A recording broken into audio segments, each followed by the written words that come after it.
Skinny Bones, Chapter 8, A Face Full of Flakes. Usually when I go to the Little League field for a game, I don't know who we're going to play until I get there. I just go to the game, lose, and go home. That way I look at it, losing is losing. Who cares who you lose to? A lot of kids don't feel that way though. TJ Stoner is one of them. TJ always knows exactly which team he's going up against. Then, a couple of days before the game, he goes around school announcing how badly the other team is going to get whipped. Nobody ever argues with him either, because they all know it's true. Anyway, that's why I wasn't surprised when TJ went through the halls bragging about how Franklin's Sporting Goods was going to mop up the floor with Fran and Ethel's cleaning service. Fran and Ethel's cleaning service, that's the name of my team this year. Catchy, huh? When I first found out about it, I thought about quitting, but my dad said that Fran and Ethel had paid a lot of money to sponsor our team, and it wouldn't be fair if everyone quit just because it was a stupid name. So far, I've never had a team name that sounds as neat as Franklin's Sporting Goods. Last year, my team was called Preston's Pest Control. Our team banner had a roach being knocked out with a baseball bat. It was totally humiliating. Anyway, on Friday morning, right after class started, TJ raised his hand and made another public announcement.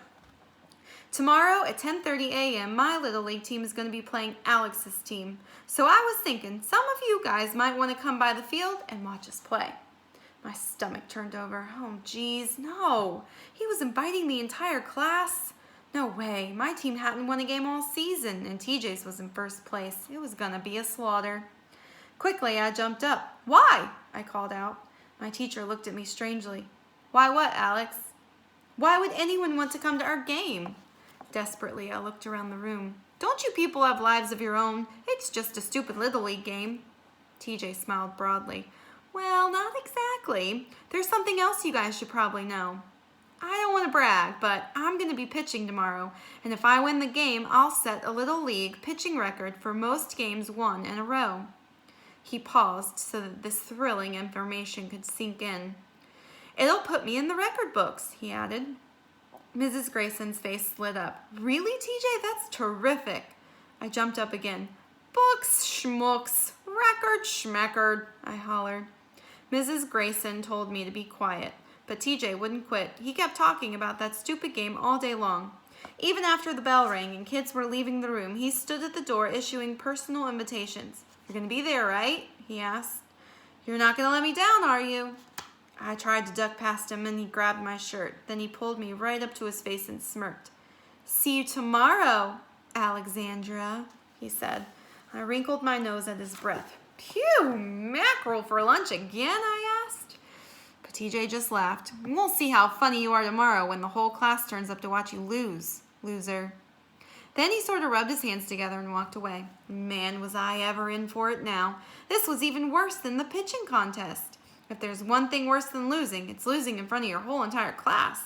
I've never even played in front of a crowd before. With a team like mine, a lot of parents don't even show up. In fact, so far, there are only 2 people that have been to every single game we've played this year. Fran and Ethel. They always come to watch us play right after they get off from work. You can tell who they are because they usually wring out their mops while we warm up. It wasn't surprising that I couldn't eat any dinner that night, and I didn't sleep well at all. Mostly, I just lay in bed thinking, trying to think of a way to get out of playing. I must have gone through 100 plans before I finally came up with one that I thought might work. It was pretty extreme, but it was my only chance. The next morning, I made sure that my parents were at the breakfast table. Then I dragged myself to the kitchen on my stomach and slowly pulled myself up over the table. Morning, I said weakly. My father looked down at me. Morning, Alex, he said back. Morning, said Mom. What kind of cereal do you want? Feebly, I raised my head. Cornflakes, I'll have cornflakes, a few, please, I muttered. My mother got up from the table and stepped over me to get to the refrigerator. Juice? She asked. I nodded. What was wrong with these people? Didn't they notice that I was lying on the floor? Mom bent down and put my bowl in front of me. You'd better hurry and eat, she said. You have to get ready for your game soon. Okay, fine. I didn't know what little game they were playing here, but I could play right along. Leaving the cereal on the floor, I pulled myself into my chair.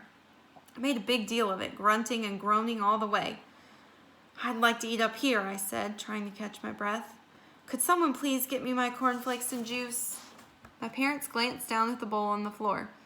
Well, you should have brought it up here with you, son, said Dad. Your mother and I are eating right now.